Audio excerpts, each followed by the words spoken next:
Alors, maintenant que vous savez ce que c'est que l'amour, hein, l'amour, cette énergie universelle, nous l'avons tous, elle nous traverse, elle a créé tout l'univers, elle nous a créé aussi, c'est Dieu. Voilà.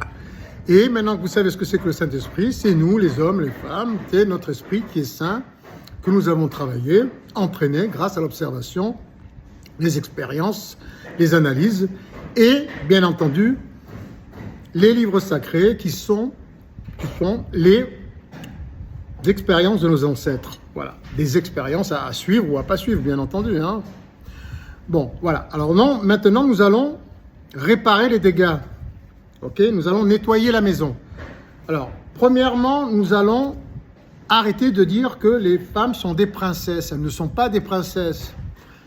Parce que, à cause de cette erreur, nous avons faussé les relations humaines. Nous sommes Dieu, elles sont Dieu, et nous, les hommes, nous sommes Dieu aussi. Nous faisons qu'un avec l'univers.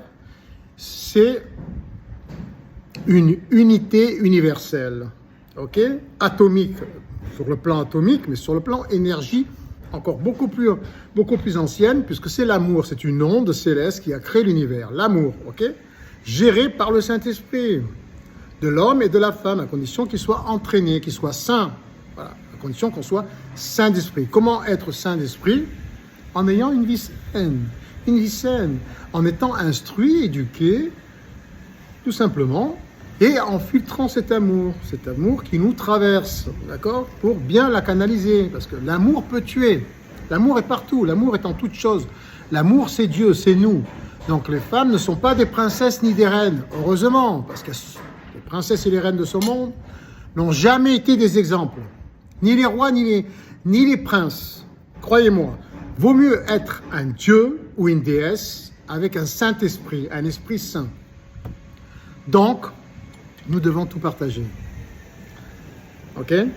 Si une femme vous propose de vous rencontrer, dites-lui, oui, tu veux qu'on se rencontre où? Sur la plage, sur le sable, pour discuter, sur un banc, dans un jardin?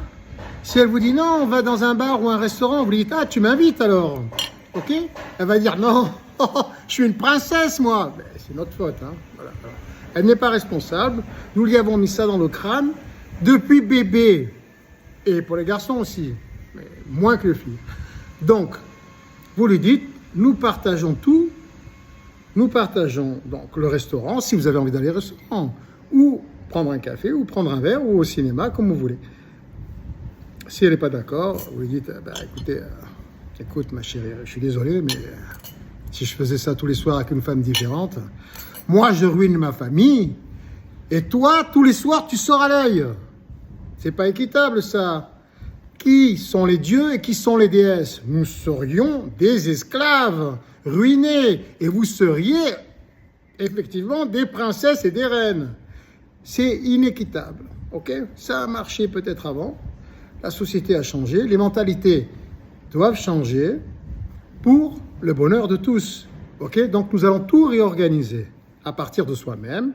Ensuite, au niveau sociétal, au niveau de la société, nous allons tout réorganiser pour ne plus créer d'injustice, d'humiliation, de rejet, d'abandon